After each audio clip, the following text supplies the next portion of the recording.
Tenzin Tsundue, a Tibetan activist, writer. What was it like growing up as a Tibetan refugee? We were living in India at India's sympathy. Sometimes I jokingly say to my Indian friends that I'm more Indian than you. We are Tibetan. This is our language, culture, this is history. Did you ever try to go back to Tibet? I got arrested by the Chinese. I would continue to work for the freedom of Tibet. Tibet would be free and independent one day. Namak jo hai wo Tibet se aate the. Entire world today are benefiting by trading and receiving supply chains from China at the cost of Tibet. India has lost its borders with Tibet. One smile of the Dalai Lama is more powerful than all the China's money and weapons put together. The Chinese Communist Party is a threat to world peace. Empires come and empires go. Freedom lives forever. Count the steps and keep the number. Pick the white pebbles and funny strange leaves. Mark the curves and cliffs around, for you may need to come home again.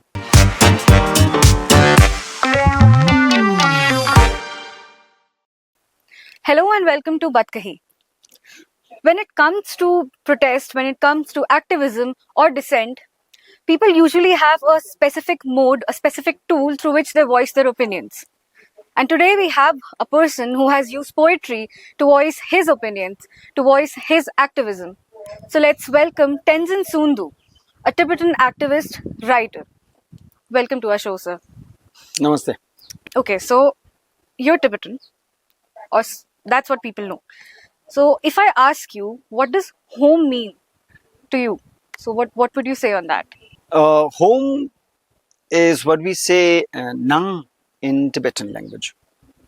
Nang has many rich resonance in Tibetan language. Nang means home, a house, a temporary house, homeland. Nang also means inside. Nang means inward. So it's a rich resonance in Tibetan language. But now I am in a situation where I'm a Tibetan refugee. I'm born and brought up in India, but I'm not Indian citizen. But being Tibetan, I cannot go to Tibet also. So I cannot go back to homeland of Tibet.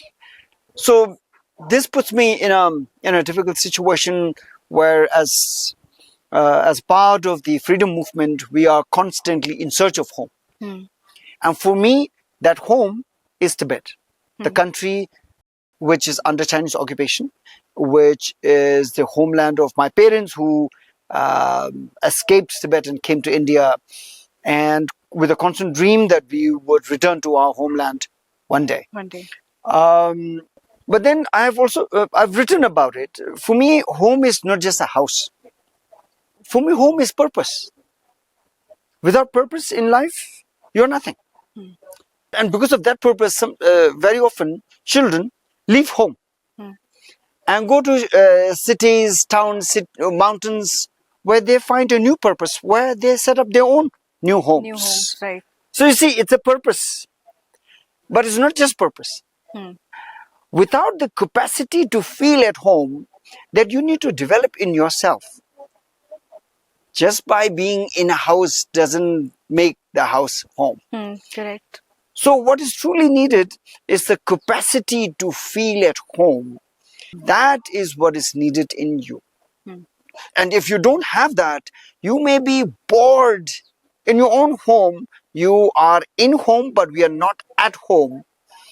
And sometimes your home turns into a prison. It does. And that purpose needs to be reinvented again and again. And it is better if the purpose is big and impossible. Then you are constantly in search of that purpose. Right. And you are engaged in it to such a point that the purpose becomes your home. And for me, as an activist living in India for the freedom of Tibet, for me, that purpose, the freedom of Tibet, is my home today. Okay, but demographically, you're still in search of that home. Yeah, so therefore I'm involved in the Tibetan freedom movement, Right. and every day I work. So Yes. what was it like growing up as a Tibetan refugee in India? I think till around 5th standard, till around of the time, maybe around 10 or 11 years old, I was like any other Indian kids in India. Then around that time, I started to realize that we are not only Tibetan by culture, language, and history. I realized the political situation that we were Tibetan refugees, that we had lost the independence of our country, and our country, Tibet, is under someone else's control, and we were living in India at India's sympathy. Now that changed everything for me. As a child, it must. As a child, start to feel, when you start to kind of recognize yourself, your voice, your identity, your little ego, and then that entire thing, your world is shattered. When you understood the reality that you were living in India at India's sympathy and your real country is under someone else's control. And there, Chinese are killing Tibetans, and without the freedom movement, you're just living in someone else's country. True. Okay, so did you ever try to go back to Tibet? Of course, yes. But during my college education, which is Madras, I did my BA from Madras. During my college days, I did a lot of activism for Tibet. Speaking about Tibet, doing film shows, photo exhibitions, panel discussions, lecture talks, a lot of things. Then I understood that without seeing Tibet, without being there in Tibet where the freedom movement is, I felt at that time sloganeering from outside was amounting to nothing. So I went to Tibet. I went to Tibet from Ladakh, clandestinely sneaking into Tibet from Ladakh-Tibet border. After 5 days of, trekking high up in the no man's land, cold desert, crossing the Himalayas and going to Tibet, I got arrested by the Chinese. I was blindfolded, I was beaten, tortured, I was jailed. And the Chinese who arrested me, their suspicion was that I was sent by government of India on a spy mission. Okay. I was 22, a fresh college graduate. But reality was that I had gone to Tibet on my own to take part in the freedom movement there. In a way, it was almost like tum marne gaya. I knew at that time that it was like once a you suicide cross, mission. Yeah, it was like that. It's like a suicide mission. You go into Tibet. You know that eventually you're going to be arrested, beaten, tortured, and killed. And yet, today when I look back at it, I think it was in a way kind of a foolhardy, brash action. But at the same time, I see the courage of this 22-year-old college graduate. Right. So after suffering in jail for 3 months, I was thrown out of Tibet, and I was told that you are Indian, and I was told never to come back to Tibet. And since then, I've been here in India, continuing to work for the independence of Tibet from here. So in Tibet, you were told that you're an Indian, but in India, you live as a refugee. You still live as a refugee, right? Yeah, legally, we call ourselves refugees by sentiment because that's the political situation. We have lost the independence of our country, and we are dreaming to, wanting to go back to our own country. But legally, in India, you are either a citizen or a foreigner. Right. India doesn't practice dual citizenship, and India doesn't practice refugee law. So therefore, all of us sentimentally call ourselves refugees, but legally we are all foreigners living in India for a period of 1 year, and we renew our stay. Okay, so you just mentioned that you were in class 5th when you realized that you're a refugee. You're a foreigner living in India. So that must have been very hard for a child to grasp. The child in 5th class is very young. Now, between being a student in class 5th, realizing that you do not belong to the country in which you've been living for so many years. Born and raised here. Born and raised here, but yet you are still not a citizen of this country. Yes. And then you said you graduated out of college, you were 22, and you started your activism. So what was the period like in between both these ages, both these stages, so to speak? No, I think since my realization from the age of 5, I took a pledge मैंने अपने आप को एक प्रतिज्ञा किया कि जब तक तिब्बत आजाद ना हो मैं हर दिन काम करूंगा. I made that pledge to myself when I was in 5th standard. And the pledge was that once I finish school and that I would continue to work for the freedom of Tibet and I would liberate Tibet. That's the promise I made. And that is what I'm trying to continue. And throughout my growing up years in school, I grew up with a lot of sense of anxiety to grow up fast and participate in the freedom movement. It's a meaningful life that I've lived up until today. And I want to see ultimately Tibet's independence. So what is usually considered, childhood time and play and game and all that. You never had. I never had that, and I do not miss it at all. Because I think, and what is usually considered like childhood hai, maze ki time hai, it's a waste of time. Okay. People take, 15, 20 years to mature, to really understand that we human beings have very little time. हम ज़्यादा से ज़्यादा 80 साल जिएंगे और ज़्यादा से ज़्यादा 100 साल जिएंगे. उसमें, as a human being, what is your contribution? Is that only to live a maza life? A life of, pleasure seeking? That will be a waste of time. And human intelligence, human consciousness, human conscience. It's a waste of human capacity to creativity. I think that comes from a place of comfort and discomfort. So a child who has grown up in a comfortable environment, insulated. Insulated, I may right. sound very opinionated when I say this, but I truly feel. And nothing wrong with being opinionated. Yes, I truly feel insulated life, children who are raised with. Because many parents actually feel that जब वो बचपन में school में थे, college में थे, उनको ये खाने को नहीं मिला, उनको वो पहनने को नहीं मिला. Now, people are living luxurious life. And that luxurious life, you may be able to afford because you have worked hard. But the earth cannot sustain such a luxurious life for everybody. Finally, more mountains are being, bombed and mined. More millions of trees are cut. Waters are dammed. Pasture lands are destroyed in mining. And very often when it comes to, melting of glaciers, we often point our fingers at corporate companies. But we are the people who make this demand to Amazon and ye lo, wo lo, market say, buy one, get one free, use and throw. That is the habit the entire humanity is now coming to. And it's a disaster. There is no future to this kind of disastrous life. So the consumerist life is the disease in the world today. And this consumerism has now been globalized. And that's a tragedy. Yes, indeed. Okay, so as a young boy, when you realize that you do not belong to this country, I'm again repeating a point, but with that comes identity crisis. You're trying to figure out where exactly do you fit. So how did you navigate that? No, it may be easy from your side as an outsider looking at the Tibetan world, pointing out what is called the identity crisis. But I have not met any Tibetan who has an identity crisis. We are very sure from early childhood that we are Tibetan.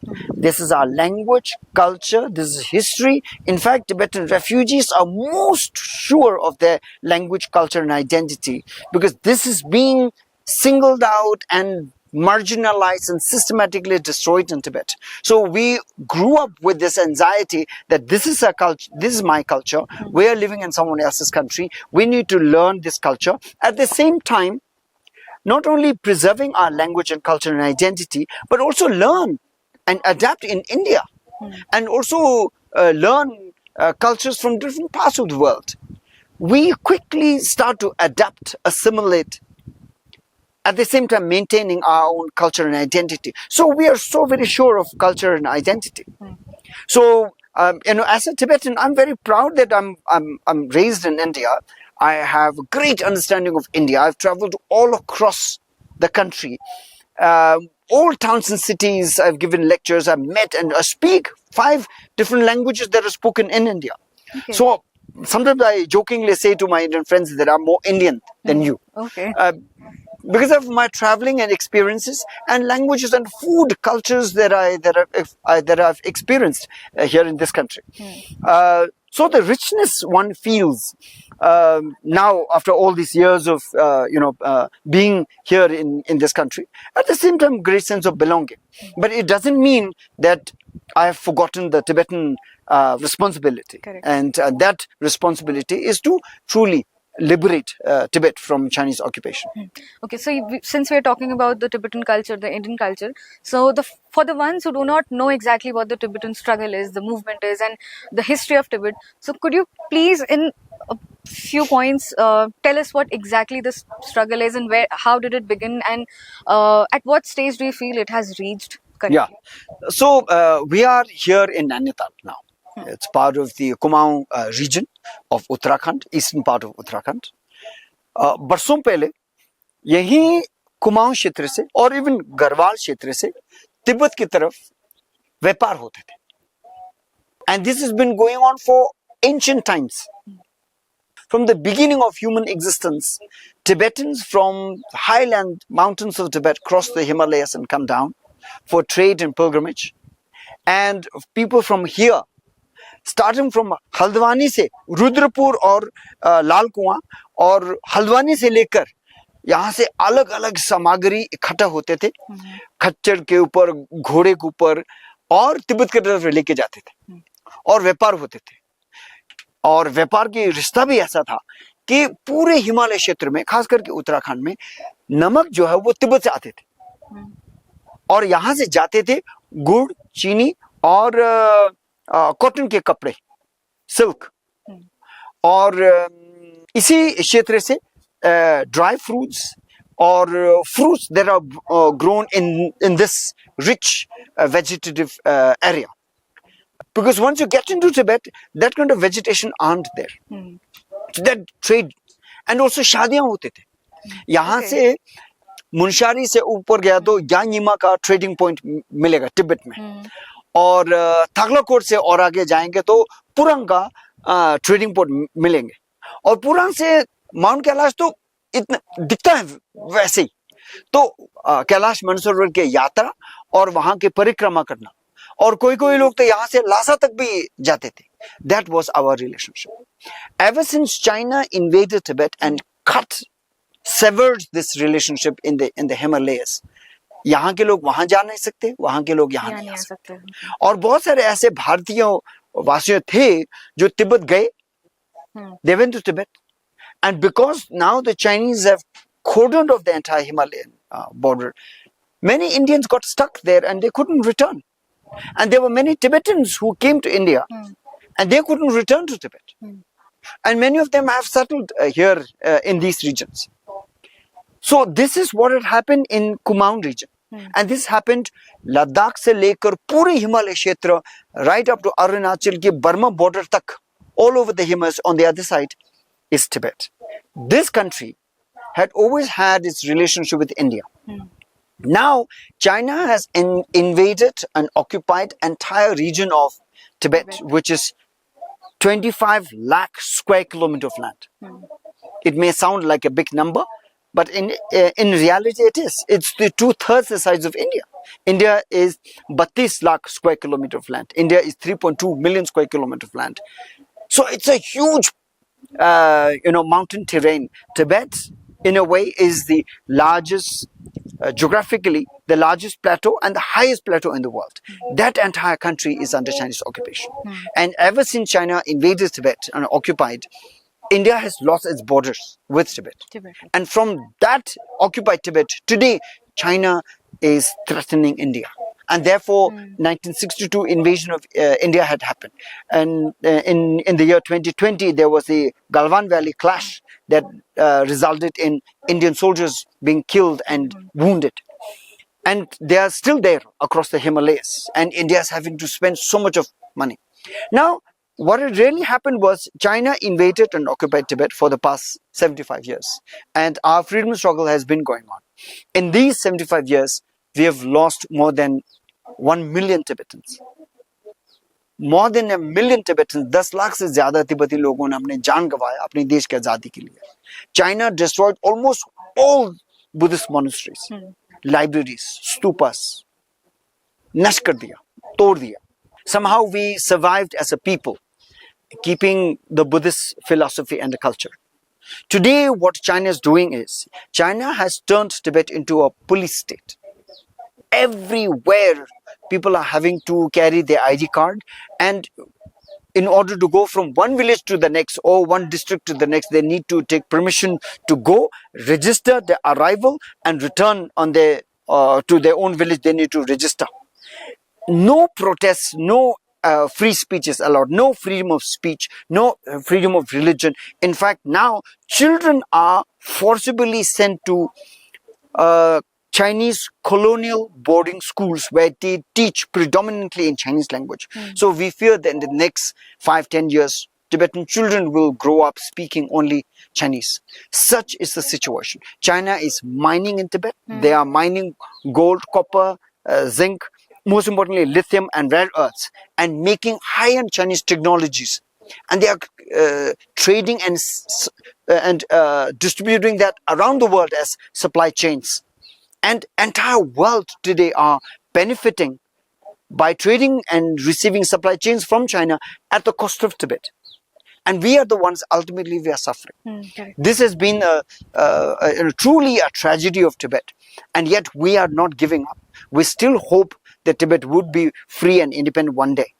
In the recent 15 years, more than 160 Tibetans have burned themselves in self-immolations, given their life for the freedom of Tibet. They called for the freedom of Tibet and return of His Holiness, the Dalai Lama, back to Tibet. So this freedom struggle is going on, and I believe that as strongly as China threatens India with the possible invasion, or supporting Pakistan and then attacking India, and surrendering India by trading and having network nexus in Bangladesh, Sri Lanka, Maldives, Nepal and Pakistan, India is truly surrounded by China. So this would amount to one day India giving more strong responses. And China's enemy is not only India. China has made enemies around the world. United States, many countries in Europe. So many countries have now started to speak against China, and they see their interest culminating with the freedom of Tibet, freedom of China's other occupied countries like East Turkestan, Southern Mongolia, Manchuria, and also Hong Kong and Taiwan. So many of these interests are now culminating and coming together in seeing truly that the Chinese Communist Party is a threat to world peace. And we should all come together and work for I often say independence of Tibet is India's security. So this is the freedom struggle that is continuing. Okay. So when it comes to the freedom struggle of Tibet, so think you opt for non-violence, then there's self-immolation, and then there's Dalai Lama's approach or request that Tibet gets this, the status of an autonomous state. Yes. So since there are so many protests, so many activists, working with your vision, Yes. then some of them are self-immolating themselves as Yes. well. And then there's Dalai Lama's approach Yes. as well. So how difficult or complex is this Tibetan struggle for the freedom? So could you tell us This something is about not really a challenge or anything difficult. Actually, the And- complexity of it. Yeah, complexity. Every freedom struggle has complexity. When the Indian freedom struggle was going on, Mangal Pandey से लेकर सुभाष चंद्र बोस तक, और श्री अरुणोदय घोष और रविंद्रनाथ टैगोर की कविता और उनकी रचनाएं से लेकर गांधी जी की सत्याग्रह तक, Indian freedom struggle was a very complex movement. Ambedkar कुछ और बोल रहे हैं, और वहां भगत सिंह और सुभाष चंद्रशेखर आजाद तो बंदूक लेके निकले. So such a complex voices, but truly all of that was the unity of India. It came out in so many different voices, but true desire was the independence of Tibet. At the time, in independence of India. India. Now in Tibet also there are different voices coming together. So usually this Alik Padamsi, who is considered the ad guru of India, he used to say, life lies in details.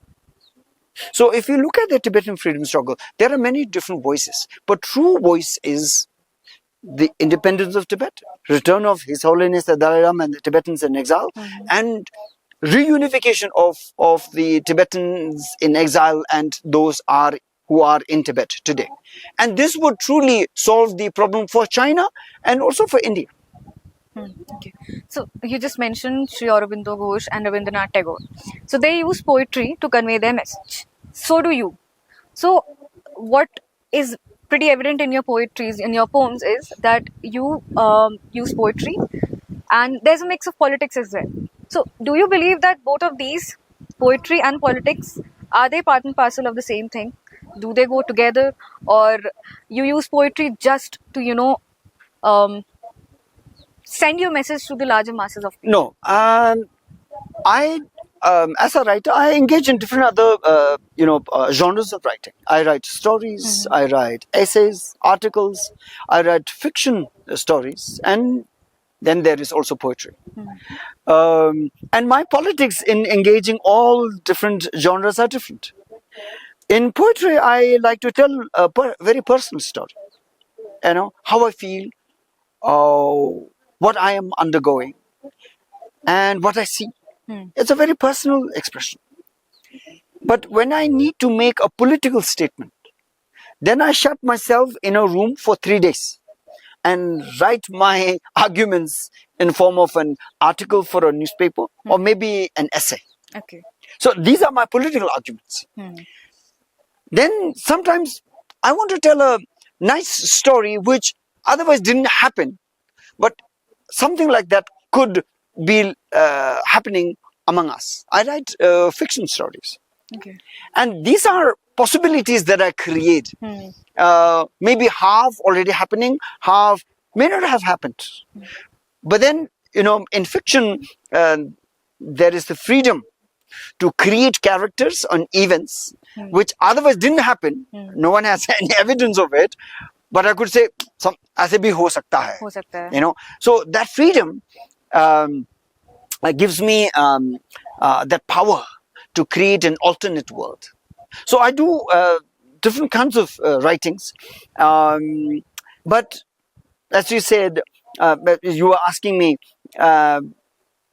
when it comes to a political engagement, when I need to make a statement, a declaration, I write essays, I write articles. Okay. So if we talk about your book, Kora, so it's a collection of your poetries. So can you recite one of your poems for us? One which is very close to your heart. Right. So, in fact, all my writings are usually, close to my heart. I'm not a prolific writer. I've not written too much. In fact, I've more been the activist. I'm in the street kind of an activist. I'm someone who goes to jail, who fights court cases, who organize thousands of people together in a hunger strike, lead a march, walk from Dharamshala to Delhi, walk for 1 month, walk for 500 kilometers, sit on a hunger strike, make a demand, write a letter, petition, travel the world, speak in South India, speak in Bihar, UP and Bihar, go to Northeast, go to Ladakh, study ethnographic details of the Himalayas and retell the story of Tibet and relate the issue of Tibet from the most closely guarded secrets of local people. I'm someone like that. Okay, one poem. The very first poem this book, Kora, comes with. Shamidar. So this book, Kora, the first poem, is called Horizon. जो हिंदी में हम बोलते हैं क्षितिज. क्षितिज वो होता है जहां आसमान और धरती मिलते हैं. तो लेकिन वो आसमान धरती जो है वो यहाँ मिल नहीं मिलते, हमेशा वो दूर में मिलते हैं. तो हम बोले क्या वहां तक जाना है. To that horizon I will go. And हमेशा हमको लगता है कि हम एक काम करेंगे उसके बाद हम आराम से बैठेंगे, मजे लेंगे, और हम बोलते हैं कि हम कॉलेज खत्म करने दो उसके बाद हम हाँ. कुछ करेंगे, और हम जॉब मिलने दो उसके बाद हम कुछ करेंगे. So we keep having distant horizons. Horizons. But उससे क्या होता है कि we keep postponing our life, we keep postponing living. जबकि living जो है वो अभी का होता है, जिंदगी यहाँ होता है, हमारे बीच में अभी होता है, वो क्षितिज पे नहीं. But very often people keep on postponing lives. So therefore my lesson that I wanted to deliver with this poem, why I'm saying, from home you have reached the horizon here, from here to another, here you go, from there to the next, next to the next, horizon to horizon, every step is a horizon. Count the steps and keep the number. Pick the white pebbles and funny strange leaves. Mark the curves and cliffs around, for you may need to come home again. Beautiful. Thank you. Okay, so home or horizon. Yes. Will it be wrong if we say that the freedom for Tibet is that horizon, is that Kshitij that you're living for, that you're fighting for? Can we say that? In a way, yes. That's the political freedom. But political freedom is different from your personal and spiritual freedom. Correct. Personal spiritual freedom is everyday living. तब की भविष्य में, in future Tibet, you look for or you aim for free and independent Tibet. When we raise our national flag and then we say अब तिब्बत आजाद हो गया, लेकिन तब तक क्या आप अपनी जिंदगी में आजादी नहीं होंगे? And that azadi is not the political freedom, that is naitik roop mein personal freedom. How are you going to free yourself from having anger, hatred, greed? How are you going to free yourself from that? And that is everybody's concern, not just a Tibetan and a refugee's concern. Everybody's concern. हम सबको अपनी जिंदगी में थोड़ी बहुत आजादी चाहिए. तो इसीलिए गांधी जी ने कहा हिंद स्वराज में कि स्वराज जो है वो एक जगह में तो हम देश की आजादी की बात करते हैं, बट ऑन अनदर साइड इस अपने नैतिक रूप में अपनी निजी जिंदगी में वो आजादी क्या है? if we fallen dependent on शारीरिक की भ्रष्ट होके एक ऐसा मजा लेना, can we think of living a life where we are free, where we rule ourselves instead of svidhaएं or instead of facilities ruling us? And that's what much of the world today is going, in search of material benefits, in search of material pleasures. And once we fall dependent on that, then we have lost the Swaraj, the personal Swaraj. And so therefore the personal Swaraj that Gandhiji talks about is also the spiritual freedom that Buddhism talks about. That your happiness does not come from amount of money you have, or the size of your house, or multiple cars or vehicles you may have in a house. The real happiness comes from your practice of kindness in your life. The more patient you are, the more tolerant you are of other differences. Maybe if you are able to forgive your friends and enemies, these are true sources of joys and true happiness in your life. So there is the independence of Tibet at one point, but what we live every day is the spiritual freedom. It is nothing to do with God, but this is truly, when we say spiritual freedom, is about being honest and sincere with yourself. And that's a common misconception when you talk about spirituality or spiritual freedom or liberation. People often associate it with religion or God. Yes. But it's not, they're not the same. Yeah. So spiritual freedom has to do with satya in life, to live a true life. Yes. Okay. So since we're talking about freedom, we talked about materialistic pleasures as well. So China has a very strong hold in the economy of the entire world. Actually, it's a It's a very powerful nation. Now, do you think that the status that it holds is posing a hurdle in Tibet's freedom? No, I have a very different point of view. Okay. And what you say is perhaps what most of the world think and know. And I don't need to add anything about it. To such a point that many people don't even know that Tibet is under Chinese occupation. China trades with almost about 200 countries in the world, and everybody is benefiting at the cost of Tibet. What those people do not know is China has gone empty on the inside. China अंदर से खोखला बन चुका है। वो देश जिन्होंने पूरी दुनिया को इतना संस्कृति सभ्यता कंट्रीब्यूट किया है, आज वहां एक ही भगवान है और वो भगवान है पैसा। जो पैसे की इतना श्रद्धा में झुके हैं, वो देश जो है अंदर से खोखला बन चुका है। And what many people do not know is Chinese billionaires, young Chinese billionaires who have so much of money, who could buy anything in the world. At one point of time, there is end to it. उससे आगे अब पैसे की औकात नहीं है. Then they understand that money that they have gathered and the political power that they have usurped from so many different places is not enough to instill a very small thing, peace in them, in their life.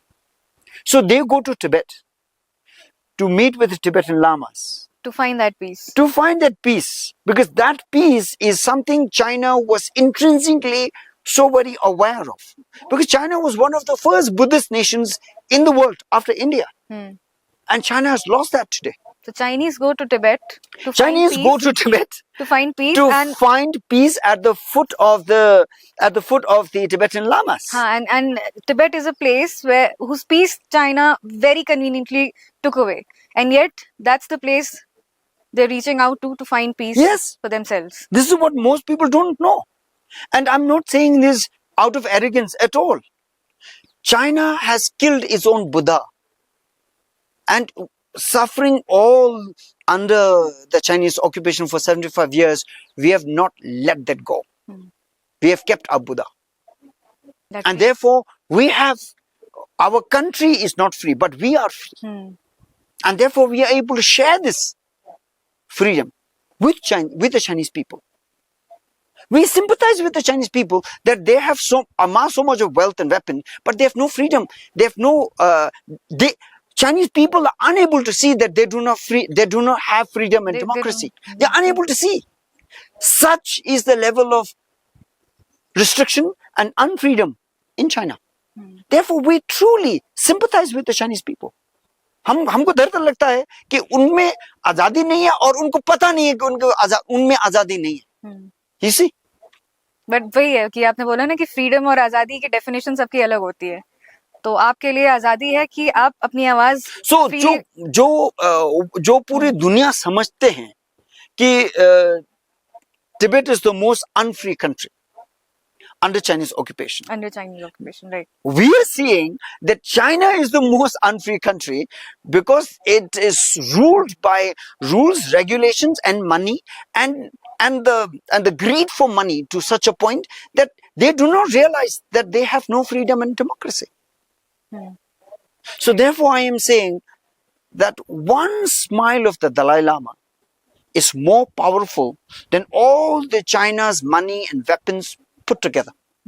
Okay, so you're often seen wearing a red headband, and not often, every day. Every day, you're always seen wearing a red headband, and you're wearing one right now as well. What does that headband that you're wearing, what does it symbolize? I've been wearing this red bandana since 2002. This is the symbol of my childhood pledge that I will liberate Tibet from the Chinese occupation. I am a small-time activist. I'm a writer. I play a very small role in the larger freedom struggle of Tibet, which is led by His Holiness the Dalai Lama. We have 7 million Tibetans inside Tibet under Chinese occupation. There are about 150,000 Tibetans outside Tibet, in India, Nepal, Bhutan, Europe, America, Australia, all put together.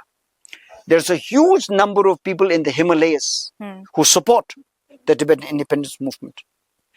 All over India, there are Indians support us. We have supporters all around the world. So it's a big movement. And yet I'm a small participant in this. And I work with my own pledge for the freedom of Tibet. So I wear this red bandana every day. Every day is a reminder for me that my country is not free, and I must work for the freedom of Tibet. Okay. Yes. Okay. So in your poem, Refugee, which again is a part of Kora, so you've mentioned the line, freedom for me is Rangzen. What does Rangzen mean? Rangzen is a Tibetan word for the independence of Tibet. There are two words in Tibetan. Rangzen, which is independence as a political status. Rangwang is a general word for freedom. I like to think that independence is a status. Like, for example, India is an independent country. So is Nepal. But so is North Korea, which is also an independent country. Correct. And they very often boast of their nuclear weapons. But we all know how little freedom there is there for the people of North Korea. Even China, for that matter. Even China. Very powerful in terms of material wealth and weapons, political. But there's no freedom there. When it comes to rights, there's hardly any freedom. Yes. But that question we must ask to all independent countries. Okay? How free is your country? And in that way, a patriotic Indian will ask, how free is my Bharat Mata? We have still, as a Tibetan born in India, raised here, we all know our country still is suffering from corruption. We still need women empowerment, equality. There is still poverty in the country. There is still need of better education, better health and facilities. So freedom is a process. Independence is a status. Freedom is a process, and this process is an ongoing process. No country can be declared free completely. We are all in different phases of becoming a more free, more harmonious, and countries with better facilities, and countries where there are more equality. And therefore, I would like to think for future Tibet, which is not only going to be free and independent, but also free. It's amazing how you say our country, and yet this country doesn't accept you as a citizen. Yes. So it's a very sad fact, but that's what it is. But okay, so in two more questions actually. So one, this question would be on, I think you've lived in Mumbai as well. Yes. And you've written a poem on that as well. Yes. So I think there you've, correct me if I'm wrong, you've written about your experience of living in Mumbai, working in Mumbai, even writing in Mumbai, and meeting people who want to know about you, your country, Tibet, and the culture, but in a different language, not in your language, which is Tibetan. Yes. So can you tell us something about that? Yeah, writing in English is something that I've always wanted to do from my childhood. That's mainly because among us Tibetans, we all know the situation where we are in and what we had to undergo. But what is needed is the awareness in India and around the world. And that can be done not in Tibetan, but in other languages, and particularly English language, with which we can speak and write internationally. And for that very purpose, I first went to Madras to do my graduation. I did my BA from Loyola College, which is my alma mater. It's a place from where I received very good English language education, and then went to Bombay for my master's in English. And Bombay is the place from where I started to write. And more than Bombay University, where I did my MA, for me, Bombay, the city, was more a nurturing factor for me. I learned a great deal. I can say I was truly trained by Bombay, the city.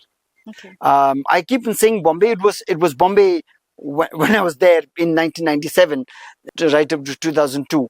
That was the time Bombay was seeing a lot of transition, and it was also the time when some of the most well-known Indian writers in English, people like Nissim Ezekiel, Dom Moraes, my mentor Adil Jasawala, who is still there in Bombay. I go and meet him.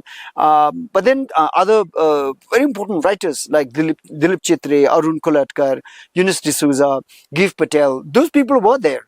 And I learned a great deal from them by writing and also showing my writings to them.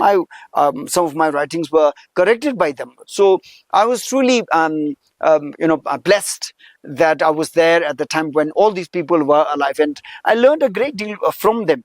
We used to have this thing called Poetry Circle meetings every second and fourth Saturdays at the New Marine Lines at in the Theosophy Hall at the ground floor. Very famous writers today, the new blood, Jerry Pinto, Arundhati Subramaniam, Ranjit Hoskote, Prabhanjan Mishra, T.R. Joy, Menka Shivdasani. All these people were at the time were the core member who used to sit and read and share poetry, and I used to listen to them. I learned a great deal from there. So Bombay is the place from where I started to write. Okay. So one last question. So you mentioned that you've promised to yourself that you will fight for Tibet's freedom till it's free, and you also mentioned that you've been jailed multiple times. Now, getting jailed and still seeing the fight for Tibet's freedom ongoing. So did you never feel that you should maybe stop fighting for it, or if I'm unable to frame it properly, then did it never deter you to or shake your confidence, your commitment to the cause? No, बिल्कुल उल्टा है. मुझे संघर्ष में भाग लेने में बहुत मजा आता. I always think I'm a hero. I'm taking part in a freedom movement which is mostly considered impossible. So I have an impossible goal of freeing Tibet from Chinese occupation.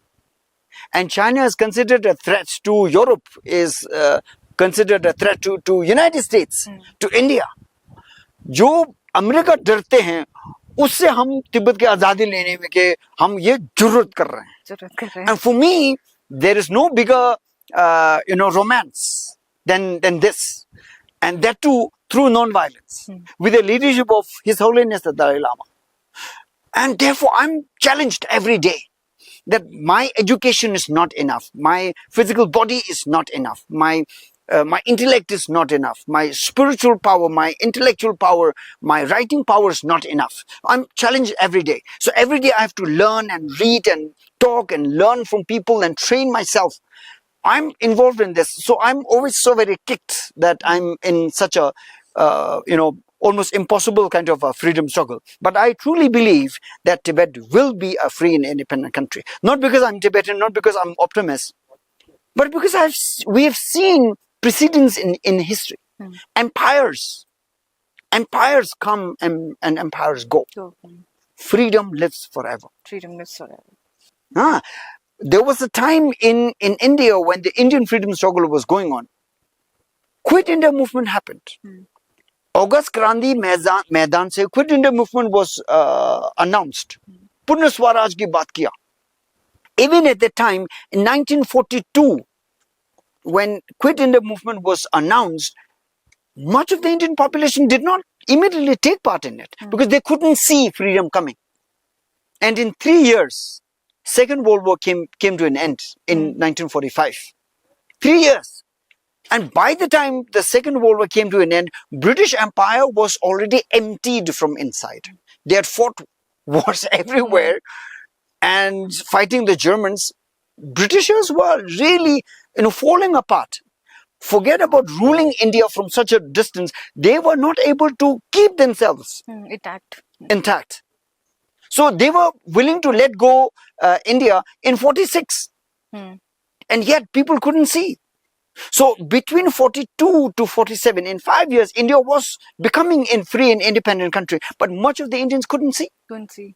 In 1991, when the Soviet Union collapsed, 17 countries became free and independent. Neither the people under the Soviet Union they could see, nor the political analysts and the experts could see that the Soviet Union was collapsing and coming to an end. I'm telling you, one day there will be a protest in China, and we'll all hear a protest had happened. The echoes of it. This protest will snowball into spread of protests all over China, and Xi Jinping will not be able to control. It will create a revolution. China will be free, independent, and democracy, and Tibet will also be free. We need it shall be free. And I think वो जो जुर्रत थी जो India ने भी की थी, जो भारत ने भी की थी, महात्मा गांधी, भगत सिंह, सुभाष चंद्र बोस, बहुत सारे फ्रीडम फाइटर्स हैं जो वो उन्होंने जुर्रत की, उस वजह से शायद आज इंडिया आजाद है. एंड आप भी वो जुर्रत कर रहे हैं, पूरी टिबेटन कम्युनिटी भी वो जुर्रत कर रही है. And I am sure one day Tibet would be free as well. And on that note, thank you very much, Tenzin, for joining us. It was wonderful talking to you. Thank you.